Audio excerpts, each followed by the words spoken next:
Assalamualaikum warahmatullahi wabarakatuh. Kembali lagi di ini podcast. Oke, perkenalkan nama saya Arif. Nama panjang saya Arif Kusuma. Oke, udah kenal kan? Kira-kira kita mau bahas-bahas tentang apa nih sekarang? Terserah aja sih. Kalau lu tanya ya gue jawab.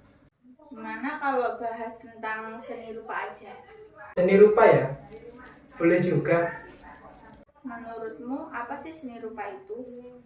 Menurut gua, seni rupa itu adalah cabang seni yang membentuk karya seni dengan media yang bisa ditangkap oleh mata dan dirasakan atau bisa diraba.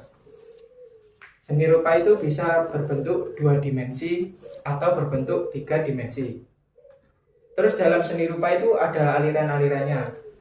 Yang pertama ada aliran kubisme, aliran ekspresionisme, aliran romantisme, aliran naturalisme, dan masih banyak lagi. Oh gitu, kata lo tadi kan aliran kubisme ya. Kubisme itu apa sih?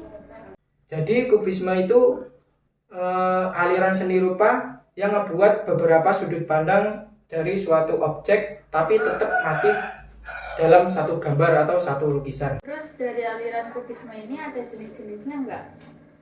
Ya ada dong. Jadi yang pertama ada kubisme Keyssenian. Kubisme ini merupakan fase awal dari kubisme. Kemudian yang kedua ada kubisme analitik.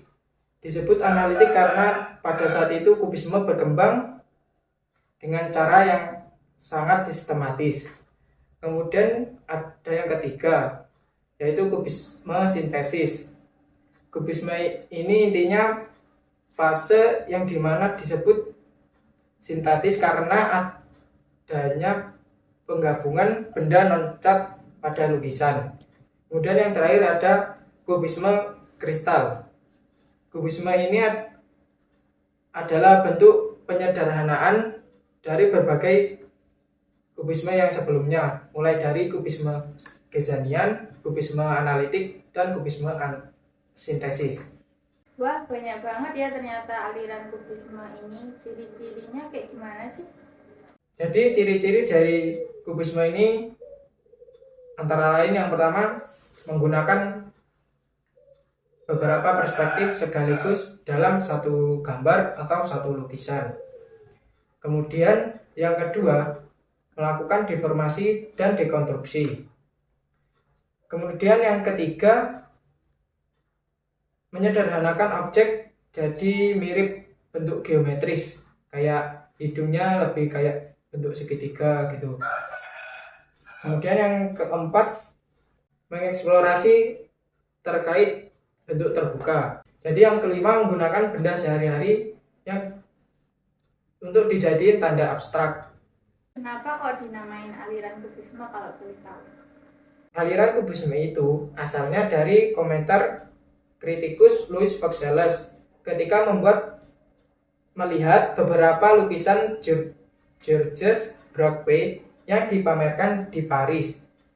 Dia mendeskripsikan lukisan Braque menyederhanakan objeknya jadi bentuk geometris, terus jadi kayak kekubus-kubusan. Nah, istilah itu yang membuat saat aliran ini makin dapat perhatian, makanya dinamakan aliran kubisme. Siapa sih seniman terkenal dari aliran kubisme? Seniman dari aliran kubisme ya, saya ingat gue ada Pablo Picasso.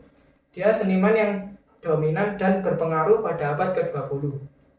Dia disebut sebagai penemu teknik kolase dan memberikan kontribusi besar pada aliran simbolisme dan surrealisme. Contoh karyanya yaitu ada Guernica. Tema utama Guernica itu adalah perang. Pablo menyajikan gambaran tentang dampak perang yang menghancurkan. Dia menyelesaikan Guernica itu pada tahun 1937 ketika kericuhan politik melanda pada perang dunia kedua. Dimulai selang beberapa tahun, terus lukisan itu jadi. Boleh diceritain nggak siapa sih itu Pablo Picasso? Pablo Picasso ini memiliki nama lengkap Pablo Ruiz Picasso. Dia lahir pada tanggal 25 Oktober 1881 di Spanyol. Dia adalah seorang seniman yang terkenal dalam aliran kubisme. Di usia 14 tahun, ia lulus ujian masuk School of Fine Arts di Barcelona. Dan 2 tahun dia pindah ke Madrid untuk belajar di Royal Academy. Tak lama kemudian, dia kembali lagi ke Barcelona dan bergabung di Els Quatregats. Contoh karya terkenalnya ada yang gue sebutin tadi, yaitu Guernica. Terus ada lagi Les Demoiselles dan The Avignon. Kemudian dia meninggal pada tanggal 8 April 1973 di umurnya yang ke-91 tahun. Dia dimakamkan di Paris. Selain Pablo Picasso, masih ada lagi nggak seniman dari aliran kubisme? Sebenarnya masih ada banyak lagi sih, tapi gue sebutin 2 aja ya biar gak kepanjangan. Jadi yang pertama ada Pablo Picasso ini. Terus yang kedua ada yang namanya Joan Gris. Dia satu-satunya seniman yang cukup berbakat untuk membuat si Pablo Picasso merasa terancam. Gaya kubismenya itu dibangun di fondasi kubisme awal, tapi selanjutnya dia mengarah ke arah kubisme baru. Contoh karya dari Joan Gris ini ada Harley Quinn with a Guitar. Latar belakangnya sebagai ilustrator terlihat di mata dan mulut subjek yang kekartun-kartunan. Garis grafik yang cerah menelusuri sosok dan kostumnya, juga ikut memperkuat kesan poster komersial yang muncul. Sama seperti si Pablo tadi, biografi tentang Joan Gris itu gimana sih? Nah, Joan Gris ini merupakan seorang pelukis yang berkebangsaan Spanyol. Dia lahir pada tanggal 23 Maret 1887. Joan Gris tinggal dan bekerja di Prancis, menjadi pelukis dengan aliran kubisme. Juga menjalankan profesinya sebagai pembuat patung. Dia pindah ke Paris pada tahun 906 dan memiliki sahabat di sana.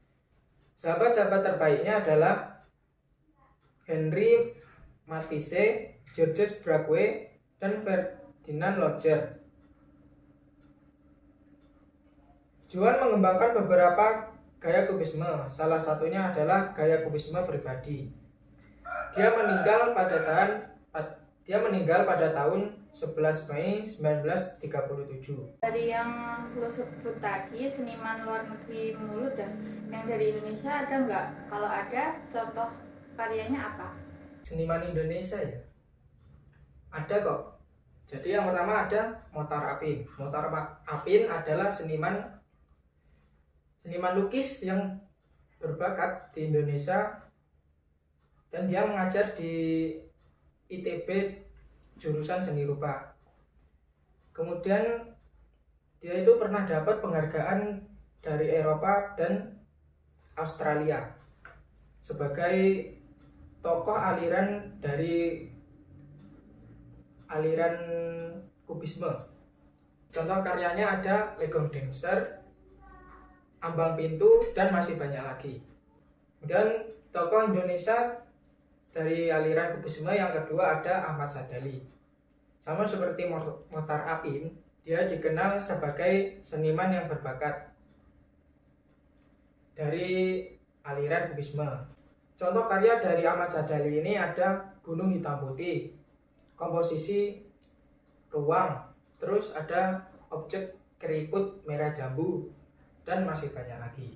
Wah, banyak kali lebar ya penjelasannya. Kok lo tahu itu semua? Apa lo seniman juga? Kalau seniman berarti suka ngelukis. Gue bukan seniman kok. Gue nggak bisa ngelukis. Gue cuma bisa main game.